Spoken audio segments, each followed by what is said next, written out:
हिंसाचाराच्या पार्श्वभूमीवरती मनोज जरांगे पाटलांनी परभणीला भेट दिलेली आहे। यावेळेला त्यांनी बाबासाहेबांच्या पुतळ्याला अभिवादन करत संपूर्ण घटनाक्रम जाणून घेतला। मनोज जरांगे पाटलांनी परभणीत सोमनाथ सूर्यवंशींच्या कुटुंबियांची भेट घेतली। यावेळेला परभणीत झालेला लाठीचार्जचे फोटो दाखवत सूर्यवंशींच्या कुटुंबियांना न्याय देण्याची मागणी त्यांनी केली। मुख्यमंत्र्यांना जो तपास करायचा आहे तो करा, मात्र सोमनाथ सूर्यवंशी प्रकरणात एकही आरोपी सुटता कामा नये असा इशारा मनोज जरांगे पाटलांनी दिलेला आहे। सूर्यवंशींच्या कुटुंबाला न्याय न मिळाल्यास रस्त्यावरची लढाई काय असते दाखवून देऊ असंही ते म्हणाले। महाराष्ट्रात कायद्याचं राज्य राहिलेलं नाही असं म्हणत बाळासाहेब थोरातांनी महायुती सरकारवरती हल्लाबोल केलेला आहे। संतोष देशमुखांच्या मारेकऱ्यांना तात्काळ अटक झाली पाहिजे असंही ते म्हणाले। माणिकराव कोकाटेंच्या मालेगाव दौऱ्याच्या पार्श्वभूमीवरती भुजबळ समर्थकांनी मालेगावात बॅनरबाजी केलेली आहे। सही वक्त पर करवा देंगे हदों का एहसास, कुछ नाले खुद को समंदर समझ बैठे हैं असा आशय बॅनरवरती प्रसिद्ध करण्यात आला आहे। पिंपरी चिंचवड पोलीस मध्ये हप्ते वसुली करत असल्याचा गंभीर आरोप शिवसेनेचे खासदार श्रीरंग बारणे यांनी केलेला आहे। हा आरोप करत त्यांनी गृह विभागावरती निशाणा साधलाय। बारणेंच्या आरोपांमुळे भाजप शिवसेनेत वादाची ठिणगी पडण्याची शक्यता आहे। उपमुख्यमंत्री एकनाथ शिंदे उद्या दिल्लीला जाणार आहेत। पदभार स्वीकारल्यानंतर पंतप्रधान मोदी अमित शहा आणि नड्डांची भेट घेणार आहेत। ही सदिच्छा भेट असल्याची त्यांनी माहिती दिली आहे। संतोष देशमुख हत्या प्रकरणी बीडमध्ये 28 जानेवारीला सर्वपक्षीय मोर्चा काढणार आहेत। शरद पवार या मोर्चामध्ये सहभागी होणार आहेत। बीडचे खासदार बजरंग सोनवणे यांना पोलीस संरक्षण देण्यात यावं अशी मागणी शरद पवार गटाच्या कार्यकर्त्यांनी केली आहे। यासाठी कार्यकर्त्यांनी पोलीस अधीक्षकांना निवेदन पाठवले। शरद पवार गटाचे प्रदेशाध्यक्ष जयंत पाटील यांची प्रदेशाध्यक्ष पदाची टर्म पूर्ण झाली। अशातच विधानसभा निवडणुकीमध्ये पराभव झाल्याने पक्ष आता नवीन प्रदेशाध्यक्षांच्या शोधात असून कोणाला संधी मिळणार याकडे सर्वांचंच लक्ष लागलं आहे। भुसावळमध्ये मराठी अलायन्स चर्चमध्ये नाताळ उत्साहात साजरा करण्यात आलेला आहे। यावेळेला विविध पारंपरिक गाण्यांचं सादरीकरण करत ख्रिस्ती बांधवांनी जल्लोष केला। कोकणातील समुद्र पर्यटकांना आकर्षित करतायत। लागून आलेल्या सुट्ट्यांमुळे पर्यटकांनी समुद्र किनाऱ्यावरती मोठ्या प्रमाणात गर्दी केलेली आहे। नाताळच्या सुट्ट्या सुरू होताच पर्यटन स्थळांसोबत धार्मिक तीर्थस्थळांवरती सुद्धा भाविकांनी मोठी गर्दी केली आहे। देशातील लाखो भाविक हे शिर्डीमध्ये साईबाबांच्या दर्शनासाठी दाखल झाले। सलग सुट्ट्यांमुळे नाताळ आणि नवीन वर्षाच्या निमित्त साधून पर्यटक मोठ्या प्रमाणात ताडोबामध्ये दाखल झालेले आहेत। त्यामुळे ताडोबाची सर्व प्रवेशद्वारं पर्यटकांनी फुलून गेली आहेत। नाताळच्या सुट्टीचा आनंद लुटण्यासाठी रत्नागिरीत आलेल्या पर्यटकांनी बंदरातील मासळी खरेदीला पसंती दिलेली आहे। हर्णे बंदरातील लिलावामध्ये ताजे मासे खरेदी करण्यासाठी पर्यटकांनी मोठी गर्दी केली आहे।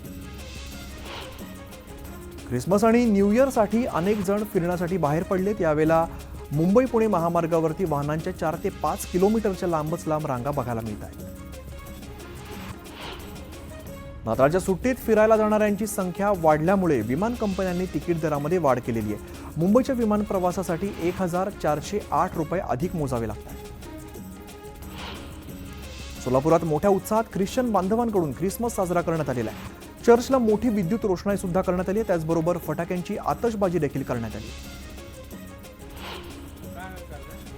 माथेरानमध्ये नाताळ आणि नववर्षाच्या पार्श्वभूमीवरती पर्यटकांची मोठी गर्दी झाली आहे। माथेरानच्या निसर्गाचा आणि थंडीचा आनंद लुटण्यासाठी देशभरातून पर्यटक दाखल झाले।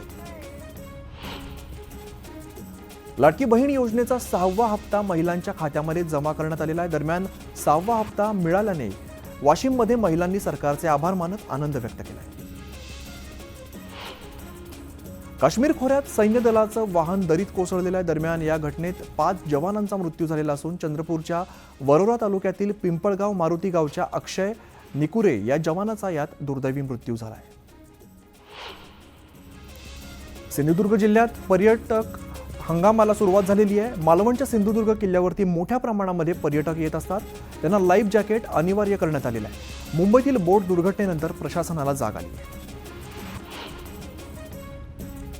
वसईतील टिवरी ग्रामपंचायतमध्ये बॅलेट पेपरवरती निवडणूक घेण्याचा ठराव ग्रामसभेत मंजूर झालेला आहे। यावेळेला तिवरीतील ग्रामस्थांनी ईव्हीएम मशीन विरोधात आवाज उठवत बॅलेट पेपरवरती मतदान घेण्यात यावा असा ठराव मंजूर केला आहे। गडचिरोलीतील आहेरी नगरपंचायतीच्या नगराध्यक्ष उपाध्यक्षांसह 8 नगरसेवकांना जिल्हाधिकाऱ्यांनी अपात्र ठरवल्यामुळे राजकीय वर्तुळामध्ये खळबळ उडालेली आहे। बेकायदेशीर अतिक्रमणाला नियमाकुल करण्याचा प्रस्ताव पारित करण्यात आल्यामुळे जिल्हाधिकाऱ्यांनी हा निर्णय घेतला। कोल्हापूरच्या राधानगरीतील एका शेतकऱ्याच्या मुलाने इस्रोमध्ये शास्त्रज्ञ पदाला गवसणी घातलेली आहे। रोहित विद्या लक्ष्मण पाटील असं या तरुणाचं नाव आहे। याच्या यशामुळे जिल्हाभरातून त्याच्यावरती कौतुकाचा वर्षाव होतोय। सोलापूरच्या बार्शीमध्ये 4 दिवसांमध्ये दुसऱ्यांदा वाघ वनविभागाच्या कॅमेऱ्यामध्ये कैद झालेला आहे। ढेमरेवाडी परिसरामध्ये वाघाची भ्रमंती करत असल्याचं समजतंय। सोलापूर विद्यापीठाने विद्यार्थ्यांना प्रत्यक्ष ज्ञानासोबतच प्रशिक्षण देण्यासाठी सेडिबस आणि ग्लोबल टेक्नॉलॉजी HCL सॉफ्टवेअरशी सामंजस्य करार केलेला आहे। त्यामुळे विद्यार्थ्यांना आता प्रत्यक्ष ज्ञानासोबतच प्रशिक्षण सुद्धा मिळणार आहे।